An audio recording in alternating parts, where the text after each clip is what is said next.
అయ్యా రేవంత్ రెడ్డి గారు మీరు రాజకీయంగా కక్ష నిన్న మొన్న అన్నావు కదా జైల్లో పెడతా మేము ఒక్కరం మాట్లాడతలేదు బీఆర్ఎస్ పార్టీ మాత్రమే మాట్లాడతలేదు ఇవాళ రిటైర్డ్ ఇంజనీర్లు పెద్దలు దశాబ్దాల పాటు మరి ఈ రాష్ట్రానికి సేవలు అందించి ఇరిగేషన్ రంగంలో విశేషమైన అనుభవం పరిజ్ఞానం కలిగిన వాళ్ళు చెప్తా ఉన్నారు మీరు బ్రహ్మాండంగా నడిపించవచ్చు అని చెప్తున్నారు మీరు అడగొచ్చు ఎట్లా నడిపించవచ్చు అని సింపుల్గా మేడిగడ్డ బ్యారేజ్ గేట్లతో సంబంధం లేకుండా మేడిగడ్డ బ్యారేజ్తో సంబంధమే లేకుండా పైన 18 కిలోమీటర్ల పైన ఉన్న కన్నెపల్లి పంప్ హౌస్ ఏదైతుందో అక్కడ గోదావరి ఇవాళ 1,00,000 క్యూసెక్కులు పోతున్నది 2 పంపులు ఆన్ చేస్తే చాలు అక్కడ కన్నెపల్లి దగ్గర పంప్ హౌస్ ఆన్ చేయాలంటే ఒకటే చిన్న కండిషన్ ఉన్నది కండిషన్ ఏంది 93.5 మీటర్ల మీదికెళ్ళి గోదావరి పారితే మీరు పంపులు ఆన్ చేయొచ్చు ఇవాళ అక్కడ 97 మీటర్ల మీదికెళ్ళి పారకం ఉన్నది మరి 3.5 మీటర్ల పైనకెళ్ళి గోదావరి ప్రవహిస్తుంటే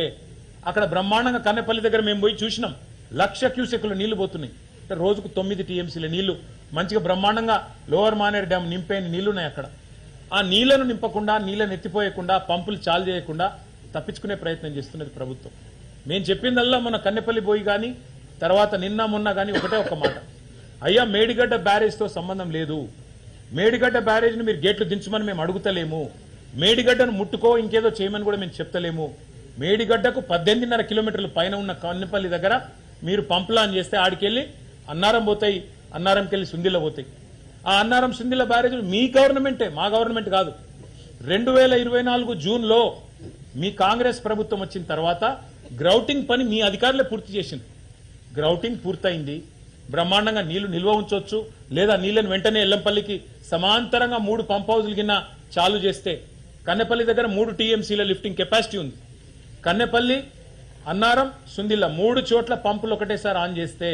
ఎల్లంపల్లికి సీదా నీళ్లు తేవచ్చు ఎల్లంపల్లికి వెళ్ళి మిడ్ మానేరు ఇక మిడ్ మానేరుకి వెళ్ళి ఇది జంక్షన్ మిడ్ మానేరు అనేది ఆడికెళ్ళి కిందికి కావాలంటే లోవర్ మానేరు తీసుకురావచ్చు పైకి కావాలంటే మల్లన్న సాగర్ కు రంగనాయక సాగర్ కు పైకి తీసుకుపోవచ్చు మొత్తం ఏరియా ఇవాళ కరువు పరిస్థితులు ఉన్నా ఈ మొత్తం ప్రాంతంలో రైతులకు సాయం చేయొచ్చు ఇది వాస్తవం రెండవది నిన్న మొన్న హరీష్ రావు గారు వివరంగా చెప్పారు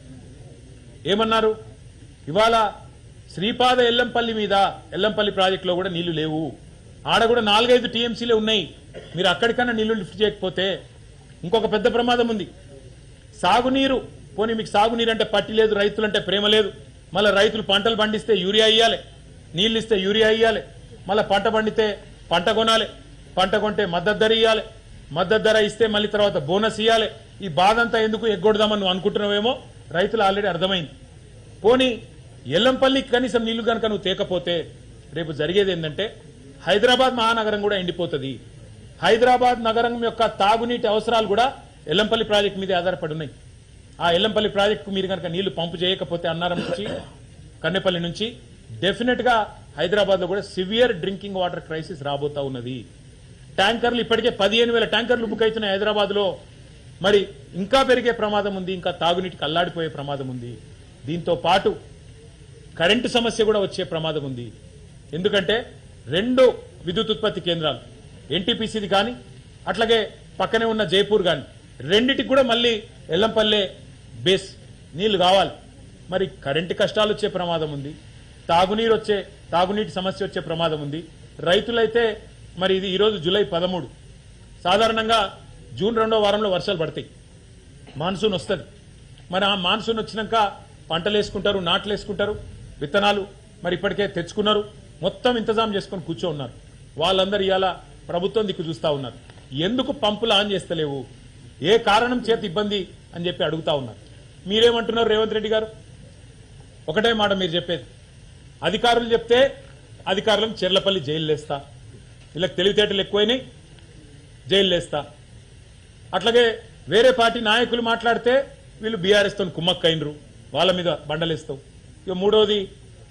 మమ్మల్ని పట్టుకొని మా పార్టీ నాయకత్వాన్ని పట్టుకొని మా రక్తం అట తీసుకొని పంటల మీద జల్లితే పంటలు పండుతాయట అందుకే ఇవాళ మా నాయకులు మా పార్టీ నాయకత్వం ఎక్కడి వారు అక్కడ స్వచ్ఛందంగా మా ప్రశాంత్ రెడ్డి గారు ముప్కల్ పోయిండు బాల్కొండ ఎమ్మెల్యే గారు మాజీ మంత్రి గారు ముప్కల్ పోయి రక్తదానం చేసి ఆ రక్తం పొట్లం పట్టుకొని ప్రశాంత్ రెడ్డి గారు చెప్తున్నాడు మా రక్తం తీసుకో మా రైతులకు నీళ్ళు ఇయ్యాలి మా విద్యార్థి విభాగం నాయకత్వం మొత్తం ఇవాళ తెలంగాణ భవన్లో పార్టీ కేంద్ర కార్యాలయంలో మరి రేవంత్ రెడ్డి గారు మా రక్తం కళ్ళ చూడాలంటున్నారు, రక్తం కావాలంటున్నారు కదా అని చెప్పి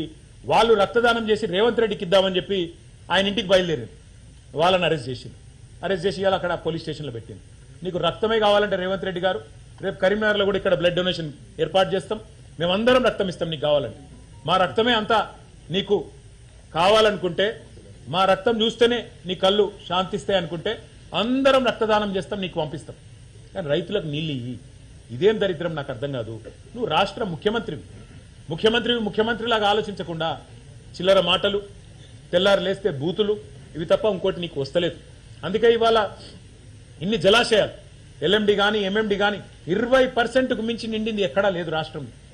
మొత్తం గోదావరి బేసిన్లో. ఒకనాడు కేసీఆర్ ప్రభుత్వం ఉన్నప్పుడు ఇదే కరీంనగర్ పట్టణంలో 6 వార్డులకు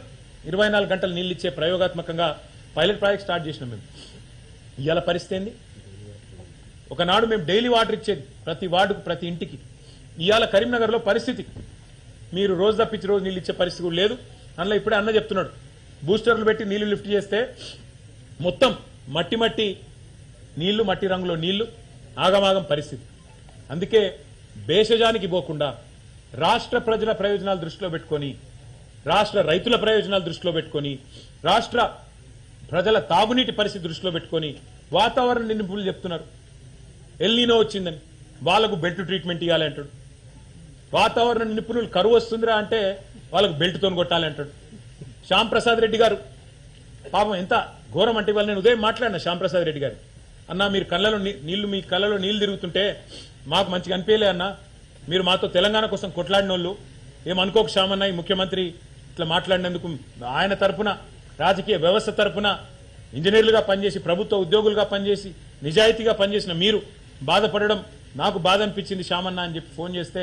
ఆయన ఒకటే మాట అన్నాడు, అన్న ఆయనకు తెలియదు కావచ్చు, నేను తెలంగాణ ఉద్యమంలో ఉన్నోన్ని, తెలంగాణ రాకమునిపై రిటైర్ అయినోన్ని, నన్ను పట్టుకొని కాళేశ్వరం ప్రాజెక్టు లేదు అవినీతి జరిగింది అలా నువ్వు కూడా ఉన్నావు, నిన్ను చెర్లపల్లికి పంపుతా అంటే బాధ అనిపించిందన్న, నిజాయితీగా బతికినోన్ని అట్లా అవమానకరంగా నేను రాష్ట్ర హితం గురించి మాట్లాడుతుంటే, రాష్ట్ర ప్రజల ప్రయోజనాల గురించి మాట్లాడుతుంటే బట్టగాల్చి మీదేస్తే బాధ అయిందన్న అని చెప్పి ఆ పెద్ద మనిషి దాదాపు 70 ఏళ్ళ పైన ఉంటాడు, ఆయన కళ్ళనీళ్లు పెట్టుకుంటే నిజంగా గోస అనిపించింది. రేవంత్ రెడ్డికి నేను ఒకటే చెప్తున్నా, నీకు కోపం ఉంటే మా మీద, రక్తం కావాలంటే రక్తం ఇస్తాం, కేసులు పెట్టుకుంటామంటే పెట్టుకో, ఏం పీక్కుంటావో పీక్కో, కానీ మా మీద కోపం ఇవాళ రైతుల మీద, ఆ కాళేశ్వరం ప్రాజెక్టు మీద చూపెట్టి ఏ పైశాచిక ఆనందం అయితే నువ్వు పొందాలనుకుంటున్నావో ఇది సమంజసం కాదు. ముఖ్యమంత్రిగా, కుటుంబ పెద్దగా ఇది పద్ధతి కాదు. ఇకనైనా బుద్ధి తెచ్చుకో, మాట మార్చుకో, మాట తీరు మార్చుకో. నీకంటే ఎక్కువ భాష మాకు వస్తుంది, నీకంటే ఎక్కువ గట్టిగా మాట్లాడే తెలివి మాకుంది, నీకంటే ఎక్కువ మరి నీ భాషలోనే సమాధానం చెప్పే సత్తా నాకుంది. కానీ ఈరోజు వేదిక అది కాదు, సందర్భం అది కాదు.